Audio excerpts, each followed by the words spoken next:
اگر جو تعویذ کرتے ہیں ان کو بھی، لیکن اگر کوئی لیتا ہے گناہ گار نہیں ہے. ٹھیک ہے.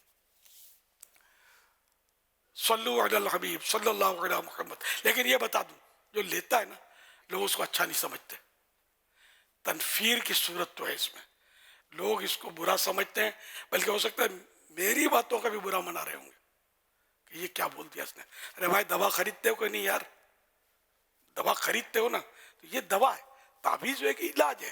یہ لکھتا ہے، کاغذ دیتا ہے، وقت دیتا ہے، اس نے سیکھا ہے، آپ کو سمجھاتا ہے. اتنا ہے کہ مطلب جو ڈاکٹر ذرا ڈیل کرتا ہے کہ بابا جی یہ عامل ڈیل کر رہا ہے، اور جو جائز طریقے پر تعویذ کے پیسے اگر یہ لے رہا ہے تو شریعت نے جب اجازت دی ہے تو اس کی مخالفت کرنے والا ہو آ رہی ہو تو کون ہے؟ تو اعلیٰ حضرت نے ناجائز نہیں کہا، پسند نہیں فرمایا. تو اعلیٰ حضرت کی پسند ہماری پسند، ہم اعلیٰ حضرت والے ہیں الحمدللہ.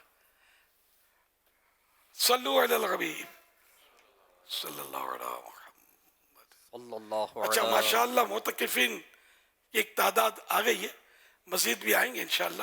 تو آپ کو رہنا تو مسجد میں تو پہلے ہی کچھ میں نے عرض کیا تھا، ٹھیک ہے نا.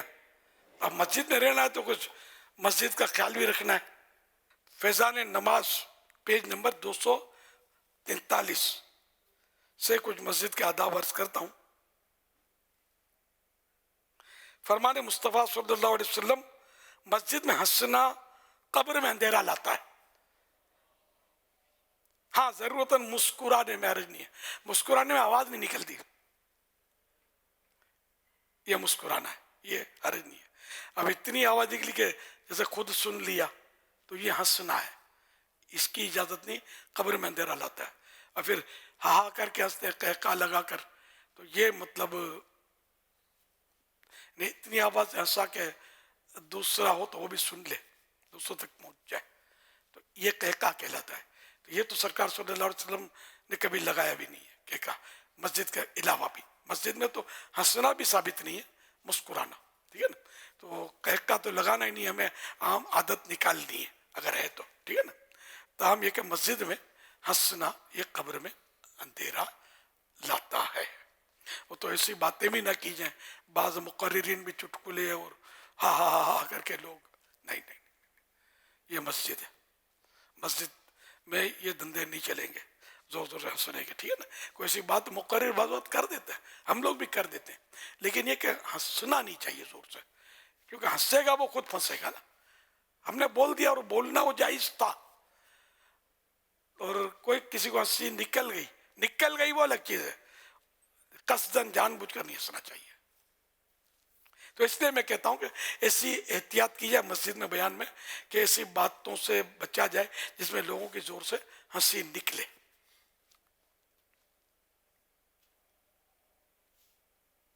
اعلیٰ حضرت رحمت اللہ علیہ بیان فرماتے ہیں، جو مسجد میں دنیا کی بات کرے اللہ پاک اس کے 40 برس کے نیک اعمال اکارت یعنی برباد فرما دے. یہ اعلیٰ حضرت نے نقل فرمایا، دوسرے سے لے کر جو بیان کیا جاتا ہے. تو یہ غمز العیون جلد 3 صفحہ 190 کا حوالہ ہے. نمبر 3، منہ میں بدبو ہونے کی حالت میں گھر میں پڑھی جانے والی نماز بھی مکروہ ہے، اور ایسی حالت میں یعنی منہ یا کپڑوں یا بدن سے پسینے یا کسی بھی طرح کی بدبو آنے کی حالت میں مسجد میں جانا حرام ہے. مسجد میں ریح پوائنٹ خارج کرنا منع ہے. مسجد میں ایسے بچوں کو پیمپر باندھ کر بھی لانا گناہ ہے جن کے بارے میں غالب گمان ہو کہ پیشاب وغیرہ کر دیں گے یا شور مچائیں گے. شور میں تو یہ بڑا بچہ بھی ہو اور شور مچاتا ہے تو اس کو بھی مسجد میں لائے ہیں تو اس کو فوراً لے جائیں. مسجد میں لانے والا گناہ گار ہے. اگر لاتا ہے پتہ کہ شور مچاتا ہے، یا اکیلا ہے تو صحیح ہوتا ہے، دوسرا مل گیا تو یہ دونوں اللہ گلہ کرتے ہیں، مسجد میں شور مچاتے ہیں، تو یہ جائز نہیں ہے. تو آج کل تراویح میں شاید یہ پرابلم ہوتا ہوگا، شروع ہو گیا ہوگا. آج تو زیادہ ہی بچے ہوں گے گھر میں، مسجدوں میں، اور نمازوں میں بڑی بیچاروں کو تکلیف ہوئی ہوگی. نمازوں میں تکلیف ہو یا نہ ہو، مسجد کا بھی احترام ہے نا، اس میں بھی شور شرابے کی اجازت نہیں ہے.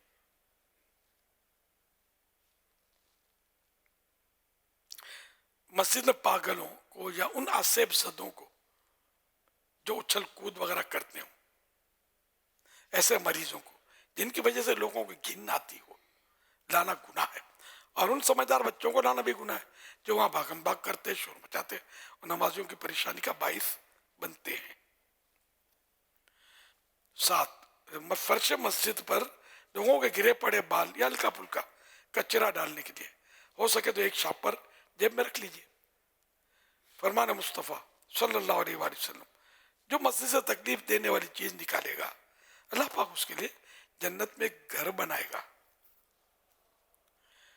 پسینے اور منہ کی رال وغیرہ سے مسجد کے فرش، دری یا کارپیٹ کو بچانے کے لیے جب بھی سوئیں اپنی ذاتی چادر وغیرہ ہی پر سوئیں. اس پر شاپر دکھا رہے، واہ ماشاء اللہ، مدینہ. مسجد کا کچرا یا کچرا کنڈی میں، ڈسٹ بین میں ڈالنے کے بجائے کسی صاف ستھری جگہ پر، پاک جگہ پر ڈال دیا جائے. ماشاء اللہ. تو جو نہیں رکھتے وہ بھی رکھیں. اعتکاف میں یہ کام بھی ایک سنبھال لیں. کچھ نہ کچھ کچرا وغیرہ مسجد میں وہ ہرتا پھرتا رہتا ہے، اس کو لے کر ماشاء اللہ. آپ مسواک دکھا رہے ہیں، ماشاء اللہ. مسواک، ہاں مسواک سے دانت صاف کرنا ہے، مسجد میں جھاڑو نہیں دینا ہے. ٹھیک ہے، انشاءاللہ اس کی بھی باری آئی ہے. یہ شاید توجہ دلا رہے ہیں کہ مسواک کی بھی ترغیب دلائی ہے. تو ابھی ایک ٹاپک چل رہا ہے نا، انشاءاللہ کبھی اس کی بھی باری اللہ کرے گا آ جائے گی.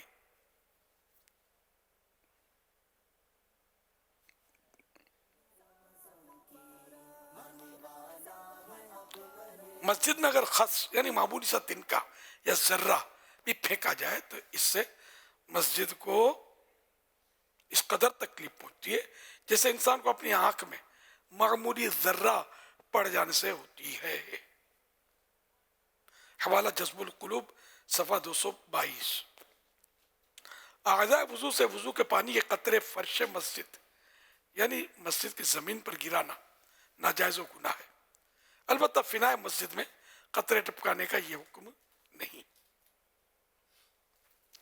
مسجد کے دریوں اور کارپیٹ وغیرہ کے دھاگے اور چٹائیوں کے تنکے نوچنے سے پرہیز کیجیے. ہر جگہ مثلا کسی کے گھر یا کہیں محفل وغیرہ میں جائیں تب بھی، بلکہ اپنے گھر میں بھی اس بات کا خیال رکھیے. بعض لوگوں کی عادت ہوتی ہے مسجد میں بیٹھے ہوئے دری میں دھاگا نوچتے رہیں گے، ویلیو کم ہو جاتی ہے. اس سے ایک بھی دھاگا آپ نے نوچ لیا تو اس کی قیمت میں کمی آ گئی نا. مسجد ہو یا گھر ہو یا کسی کے گھر گئے ہوں، یہ کام نہیں کر رہا ہے. مسجد میں دوڑنا یا زور سے قدم رکھنا جس سے آواز پیدا ہو منع ہے. مسجد کے فرش پر کوئی چیز زور سے نہ پھینکی جائے اور چادر یا رومال وغیرہ سے فرش اس طرح نہ جانے کہ آواز پیدا ہو. مسجد کی صفائی کرنے والوں کو بہت احتیاط سے کام لینا چاہیے.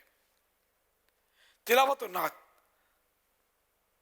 باجازت شرعی کیے جانے والے اعلان وغیرہ کی اتنی بلند آواز نہ ہو جس سے کسی نمازی کو تشویش یعنی پریشانی ہو یا سوتے کو ایذا یعنی تکلیف پہنچے.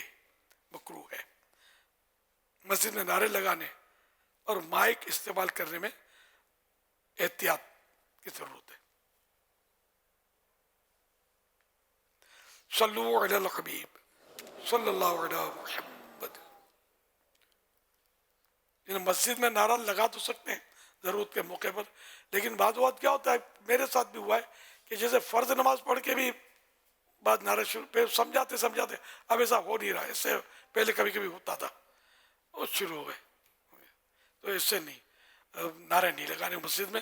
کبھی بیان میں کوئی واقعی سا پرجوش نکتہ آ گیا اور لگا دیا نعرہ، وہ الگ بات ہے. لیکن ایک طبقہ ہوتا ہے سیریس جو مسجد میں آتا ہے، وہ ان چیزوں سے تھوڑا دور رہنے کی کوشش کرتا ہے. اچھا، مزید یہ کہ جیسے کہ میں حاضر ہوتا ہوں تو یہ بھی ہوتا ہے کہ اس طرح بھائی کھڑے ہو جاتے ہیں. سمجھانے کے لیے مجھے اپنی مثال دینی پڑ گئی تو کھڑے ہو جاتے ہیں اور آگے بڑھتے ہیں. اب رش اس وقت تو رش بھی ہے, تو ابھی آگے بڑھ گئے, اب نتیجہ کیا ہوتا ہے, آگے تو بڑھ گئے, تھوڑا ہاتھ بھی لہرا دیا, اب بیٹھنے کی باری ہے, اب کیا ہوگا؟ اب گناہ سے بچنا بڑا مشکل ہو گیا.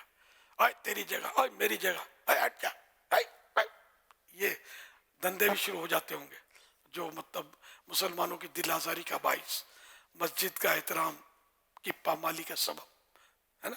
تو اس لیے جہاں بھی رش ہو, جب بھی مسجد ہو, رمضان ہو نہ ہو, کوئی بھی آپ اجتماع میں ہو, کہیں بھی ہو, تو کسی کے استقبال کے لیے اٹھنے کی نوبت آ گئی تو اٹھ کر پھر اپنی جگہ سے نہ ہٹے, بلکہ بھیڑ میں تو میرا اپنی تو یہی ہے کہ یعنی کہہ سکتا ہوں کہ مجھے پسند نہیں ہے کہ لوگ میرے لیے اس طرح ہی اٹھ جاتے ہیں. آئی ڈونٹ لائک اپنے لیے, اور جو پسند کرے وہ اس کے لیے ہے بھی خطرہ. یہ حدیث پاک میں وعید بھی ہے کہ جو یہ پسند کرے, جو یہ چاہے کہ لوگ میری تعظیم کے لیے کھڑے ہوا کریں, تو وہ اپنا ٹھکانہ جہنم میں بنا لے. تو کوئی بھی عالم دین یہ کبھی بھی نہیں کہے گا کہ میری رسپیکٹ کے لیے کھڑے ہو جائے کرو. یہ ٹیچر لوگ سکھاتے ہوں گے, یس سر کر کے, آئی ایم کمنگ سر, وہ لوگ کھڑے طلبا کھڑے ہوتے ہوں گے, اس کو اپنے چھیڑتے نہیں ہے, میں نے چھیڑ دیا واپس لے لیتا ہوں. تو اب یہ دنیا کے اصول ہے. اور بھی اداروں میں ہوتا ہوگا ایسا کہ جب سر, چاہے وہ سراپا شر ہو, وہ آتا ہوگا تو اس کے شر سے بچنے کے لیے لوگ کھڑے ہوتے ہوں گے. یہ مسئلے کھڑے ہوتے ہوں گے, لیکن بہرحال جو مسئلہ ہم نے اس کے نا اپنی تعظیم کے لیے کھڑے ہونے کی خواہش پسند کرے گا لوگ, یہ وعید ہے حدیث پاک میں, یہ اس سے بچنا ضروری ہے. اب یہ تو ہو گیا نا کہ اب آپ نے کھڑے نہیں ہونا میرے لیے, یہ فور ایور میری درخواست ہے, آج کے لیے نہیں ہے. یہ حفظہ بہت کمزور ہے, کل بھول جائیں گے. پھر بالفرض کل تراویح کے بعد اگر میں آیا نا تو کوئی بھروسہ نہیں ان کا, یہاں تک عصر کی نماز کے بعد بھی کھڑے ہو جانا ہے. ارے مغرب کی نماز کو دیر کتنی رہ گئی ہے, پھر جو پریشانی ہوتی ہوگی نا بیچارے. بعض گھنٹوں سے میں نے نوٹ کیا اعتکاف میں خاص کر کے, وہ ہر نماز انہوں نے پہلی صف میں پڑھنی ہوتی ہے. پتہ نہیں گھنٹوں پہلے وضو کر کے کس طرح آ کے بیٹھتے ہیں. میں نے نوٹ کیا افطار کرتے, سحری کرتے پہلی صف میں, پہلی صف نہیں چھوڑنی. اب آپ دادا کی راہ گئے, ہٹو ہٹو کر کے وہ استقبال کے لیے آگے بڑھ گئے, دمارا دھکا. وہ غریب اللہ کا نیک بندہ پہلی صف میں 2 گھنٹے سے بیٹھا ہوا ہے, دھکا مار دیا اس کو, آپ بیٹھ گئے. آپ کے جنت میں چلے جائیں گے اس طرح, آپ سوچ لیں. اس کا دل دکھا کر اس کی جگہ چھین گئے, دیکھ لیں آپ, یہ بھی ہوتا ہوگا. ہاڑاوڑی ہوتی ہے بعض اوقات کئی بار دیکھا ہے. اب سمجھانا شروع کیا تو کچھ نہ کچھ فرق محسوس کیا ہے. وَذَكِّرْ فَإِنَّ الذِّكْرَىٰ تَنفَعُ الْمُؤْمِنِينَ قرآن کریم میں, اور سمجھاؤ کہ سمجھانا مسلمانوں کو فائدہ دیتا ہے. تو آگے نہیں بڑھنا ہے, بالکل اپنی جگہ پہ رہیں گے. عصر کی نماز اور دیگر نمازوں میں وضو پہلے سے تیار رکھیے. اگر جماعت لینی ہے, اگر کیا لینی ہے جماعت, تو پہلے سے نہ رش ہو جاتا ہے. اچھا, اب بعضوں کو چونکہ مسئلہ پتہ نہیں ہوتا, یہ سمجھتے ہیں بہت دیر ہو گئی وضو کیا, اب پتہ نہیں وضو ہوگا کہ نہیں ہوگا. بس یہ اپنے طور پر ذہن بنا لیتے ہیں شاید وضو ٹوٹ گیا ہوگا. تو شاید باعث سے وضو نہیں ٹوٹتا. وضو ٹوٹتا کب ہے یہ مسئلہ آپ کو اگر یاد ہو جائے گا نا, تو انشاءاللہ ہر جگہ آسانی ہوگی آپ کو, مطلب ہر جگہ آسانی ہوگی انشاءاللہ. وہ مسئلہ کیا ہے, یعنی وضو ٹوٹنے کا ایسا یقین ہو جائے کہ آپ قسم کھا سکیں کہ خدا کی قسم میرا وضو نہیں ہے یا میرا وضو ٹوٹ گیا ہے.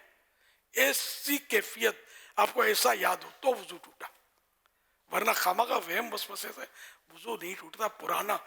پرانا وضو تھوڑی ٹوٹتا پرانے اس سے, کہ ہر وقت باوضو رہنا یہ بھی ایک ثواب کا کام ہے, مستحب ہے. جو بے وضو ہے, اگر کوئی مصیبت پہنچ جائے تو اپنے آپ کو ملامت کرے کہ بے وضو کا کو رہا, آئی نا مصیبت.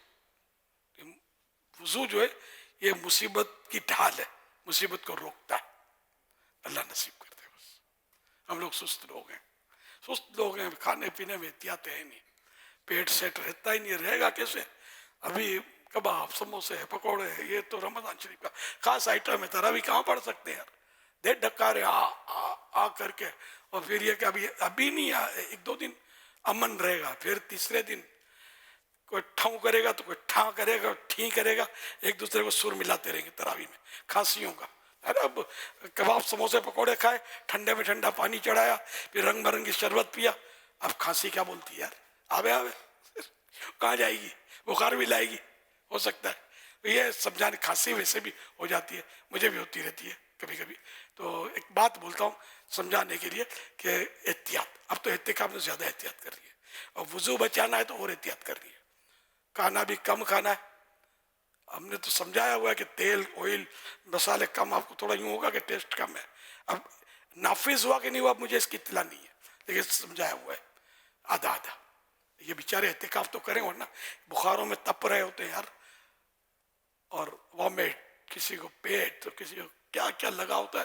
اور پھر بعض دل چھوٹا کر کے چلے بھی جاتے ہوں کہ یار یہاں تو بیمار ہو گئے. یہاں بیمار نہیں ہوئے, مسجد میں آنے سے. اس کو لوک لگانا بھول گئے تھے, گڑبڑ ہو گئی ہے. نہیں میں تو تھوڑا کھاتا ہوں, تو نگلا ہوگا, چبایا نہیں ہوگا. چبانا بھی تو پڑتا ہے نا, اتنا چبائے کہ چب جائے. اور یہ زبان کے نیچے تھیلی ہوتی ہے, تھیلیاں ہوتی ہے جس سے ہاضم لعاب, ہاضمے دار تھوک نکلتا ہے, وہ اس میں مکس ہوتا ہے. یہ مکس کر کے جب اندر جائے گا تو ہاضمے میں سہولت رہتی ہے. ورنہ جھٹ پٹ پٹ جھٹ بوٹی بوٹا جو بھی آیا یہ کھا جائے گا میرا بھائی, وہ کھا جائے گا میرے جاؤں گا. اعتکاف میں یہ ہوتا ہوگا کیا؟ تھال آتے ہیں وہ تھوڑا آسانی کم ہوتی ہوگی, جلدی آتا نہیں ہوگا. ذرا اتنا بڑا انتظام پھر بھی دعوت والے کرتے ہی ہیں. اب آپ کو یہ تو نہیں ہو سکتا کہ آپ کو چبا کر آپ کے منہ میں رکھ دیں, یار یہ تو مشکل ہے. چبانا تو آپ نہیں ہے. تو انشاءاللہ احتیاط کریں گے, حرص سے نہیں کریں گے. بوٹی بٹاٹا آلو بھلے آپ کا بھائی کھا لے یار, کھانے دو یار, کیا یاد کرے گا یار. بلکہ سچی بات ہے, احسار تو یہ کہ بندہ ہاں کھاڑے کان کر لے, بوٹی دل کر رہا ہے لیکن ارادتاً چھوڑ دے گا میرا بھائی کھا لے یار, بھلے وہ بھلے کھا لے یار, اس میں ثواب ملے گا. فرمانے آخری نبی صلی اللہ علیہ وسلم, جو شخص کسی چیز کی خواہش رکھتا ہو پھر اپنی خواہش ترک کر دے اور دوسرے کو اپنے اوپر ترجیح دے تو اللہ پاک اس کو بخش دے گا. حوالہ تاریخ دمشق جلد 31 صفحہ 142. ایثار اسی کو بولتے ہیں. ہم تو ویسے بات بات میں بولتے ہیں یار ایثار کر دو, کیا ایثار کر دو یار, آپ کا جائے گا کیا ایثار کر دو. تو یہ ایثار یہ ہوتا ہے کہ آپ کو جس چیز کی خواہش ہے اور آپ اس پر قدرت بھی رکھتے ہیں. آپ قدرت ہی نہیں رکھتے تو پھر ایثار کا آئے گا اس پر. تو یوں مطلب یہ کہ مدنی پھول انشاءاللہ سیکھتے رہیں گے. اب کچھ یاد رہیں گے, کچھ نہیں رہیں گے, کچھ بھول جائیں گے, کچھ یہ ہوتا رہے گا. اب کیا کروں میں, تو اس کے لیے تو عمریں چاہیے یہ سارے یاد ہوں. اب عمل کی توفیق رب دے گا. ہمارا نفس تو ابھی میں بولتا ہوں, ابھی کباب سموسے آئے نا بالفرض, میرا خیال ہے میرا بیان الیاس قادری سنا تو ہے نا یار, ابھی ہٹ جاؤ, ایک مثالیں ٹوٹ پڑے گا. ایسا نہیں کریں گے انشاءاللہ اب انشاءاللہ. لیکن یہ کہ اپنے پیٹ کا خیال رکھنا ہے, صحت کا خیال رکھنا ہے, کم کھائیں. انشاءاللہ آپ دیکھیں آپ کو عبادت میں مزہ نہ آئے, پیسے واپس آپ کے, بس انشاءاللہ ایسا مزہ آئے گا. تراویح میں ایسا دل لگے گا, ورنہ تراویح میں اس کو ٹکر ماری, اس کو دھکا مارا, پیٹ بھرا ہوا ہے نا, پیٹ بھی ایسا بوجھ پڑا ہوا ہے, مزہ کرکرا ہو رہا ہے. زیادہ کھانے کے بعد پھر ٹھنڈا پانی پینے کے بعد آپ سب کو تجربہ ہوگا, پیٹ کیسی پناہ مانگ رہا ہوتا ہے, وہ کوسنے دیتا ہوگا کہ تیرا بھلا ہو یار, تو کیسا نمازی ہے, مجھے بھی نماز پڑھنے پر مجبور کر رہا ہے. تو اس لیے انشاءاللہ الکریم جو احتیاط کرے گا, میری بات مانے گا, نفع اٹھائے گا. عبادت کی لذت ملے گی. اعتکاف یہ عبادت ہے, اور اعتکاف میں پھر 1000 عبادتیں اور ہوتی ہیں. یہ کرنے کے لیے ہم آئے ہیں, نہ کہ سموسے کھانے کے لیے آئے ہیں. ہم کباب سموسے دیتے بھی نہیں ہیں, لیکن وہ مہربان آتے ہیں, لوگ لے آتے ہیں یار. اب ظاہر کیا کریں, ہم ڈنڈا لے کر کھڑا تو رکھ نہیں سکتے بندہ, اور ناجائز بھی نہیں کہتے ہم کباب سموسے کو, ہے تو جائز. عبادت کرنی ہے تو میری بات مانیں, اور سارا سال ساری زندگی اگر کھانے پینے میں محتاط رہیں گے نا, کباب سموسہ ٹھیک ہے آدمی اکا دکا کبھی کھا لے, لیکن یہ جو ڈٹ کے کھاتے نا آئلی غذائیں وہ زیادہ پھنستے ہیں. کبھی ایک آدھ کھا لیا تو اتنا پرابلم نہیں ہوتا. صلو علی الحبیب صلی اللہ علی محمد. اللہ علی محمد. ماشاءاللہ آج ہمارے سیدی غوث پاک شیخ عبد القادر جیلانی رحمۃ اللہ تعالی علیہ کا یوم ولادت بھی ہے. الحمدللہ پہلی رمضان المبارک. سبحان اللہ، کیا بات ہے. وہاں کیا مرتبہ غوث ہے بالا تیرا، وہاں کیا مرتبہ غوث ہے بالا تیرا، وہاں کیا مرتبہ غوث ہے بالا تیرا، اونچے کے سروں سے قدم بالا تیرا، اونچے اونچوں کے سروں سے قدم بالا تیرا. سر بھلا کیا کوئی جانے کہ کیسا تیرا، سر بھلا کیا کوئی جانے کہ کیسا تیرا، اولیاء ملتے ہیں آنکھیں وہ ہے تلوار تیرا، اولیاء ملتے ہیں آنکھیں وہ ہے تلوار تیرا. کیا دبے جس پہ حمایت کا ہو پنجا تیرا، کیا دبے جس پہ حمایت کا ہو پنجا تیرا، شیر کو خطرے میں لاتا نہیں کوتا تیرا، شیر کو خطرے میں لاتا نہیں کوتا تیرا. نبوی میں علوی فصل بطولی گلشن، نبوی میں علوی فصل بطولی گلشن، حسنی پھول حسینی ہے مہکنا تیرا. اب یہ شعر ہو سکتا ہے کئیوں کو حضور وہ سمجھ میں نہ آئے اس کی اردو اور اس کے معنی، کیا فرمائیں گے آپ؟ آتے ہوں گے. ہاں سمجھتے ہوں گے. باقی سب سمجھ میں آتے ہوں گے. اعلیٰ حضرت کے کلام ہے غوث پاک کی شان میں جمعے جاؤ. اس نسبتوں کا بیان فرما دیں. جی جی. نبوی می علوی فصل بطولی گلشن، حسنی پھول حسینی ہے، حسینی ہے مہکنا تیرا. کیا بات ہے. یعنی یہ وہ، اب میں بھی اپنے کبھی پڑھا نہیں ہے اس کا، میرے غوث پاک جو ہیں یہ وہ گلدستہ ہے مہکتا ہوا، یا یہ وہ خوشنما پودا ہیں، پھل دار درخت ہیں کہ جس پر نبوی میں پیارے آقا صلی اللہ علیہ وسلم کی رحمت کا ابر جو ہے یہ برسا ہے. نبوی میں علوی فصل، یا یہ کھیت، شاید فصل نہ گئے تو یہ وہ کھیت ہے کہ جس پر نبوی می پیارے آقا کی رحمت کا بارش برسا، اور علوی فصل نے مولا علی کی نگاہ سے اس کی فصل ہوئی بطولی گلشن. تو اب یہ بی بی فاطمہ کا ایک گلشن بن گیا، باغ بن گیا. حسنی پھول، امام حسن مجتبیٰ رضی اللہ عنہ کی برکت لیے ہوئے پھول کھلا، اور اس میں جو خوشبو نکلی وہ حسینی خوشبو ہے. اور جو سمجھ میں آیا وہ میں نے عرض کیا ہے.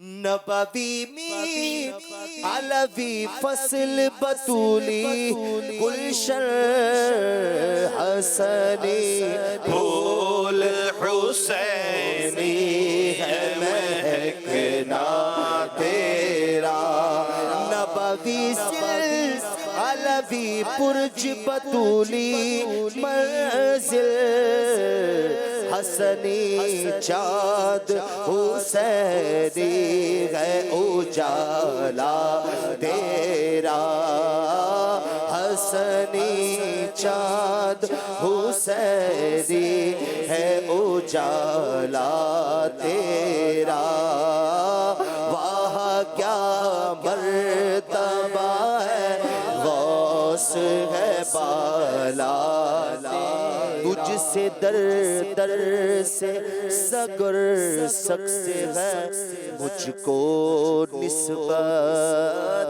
میری گردن میں بھی ہے دور کا ڈورا تیرا اس نشانی کے جو سگ ہے نہیں مارے جاتے اس نشانی کے جو سگ ہے نہیں مارے جاتے حشر تک میرے گلے میں رہے پٹا تیرا حشر تک میرے گلے میں رہے پٹا تیرا بد سہی چور سہی مجرم و ناکارہ سہی اے وہ کیسا ہی سہی ہے تو کریمہ تیرا ہاں اے وہ کیسا ہی سہی ہے تو کریمہ تیرا مجھ کو رسوا بھی اگر کوئی کہے گا تو یوں کہ وہی نا وہ رضا بندائے رسوا تیرا کہ وہی نا وہ رضا بندائے رسوا تیرا کہ وہی نا وہ رضا بندائے رسوا تیرا فخر آقا میرا ذات اور بھی ایک نظم رفیع چل لکھا لائے ثنا خانوں میں چہرہ تیرا چل لکھا لائے ثنا خانوں میں چہرہ تیرا کیا مرتبہ اے غوث ہے بالا تیرا اونچے اونچوں کے سروں سے قدم آلا تیرا سبحان اللہ صلو علی الحبیب صلی اللہ علیہ فرمانے آخری نبی صلی اللہ علیہ وسلم جس کا رمضان سلامتی کے ساتھ گزرتا ہے اس کا پورا سال سلامتی کے ساتھ گزرتا ہے صلو علی الحبیب صلی اللہ علیہ محمد اللہم سلمنی من رمضان وسلم رمضان لی وسلمہ منی صلو علی الحبیب مدنی مذاکرہ مدنی مذاکرہ ماشاءاللہ علم و ادب کا سلسلہ مدنی مذاکرہ عطار کی علمی ضیاء مدنی مذاکرہ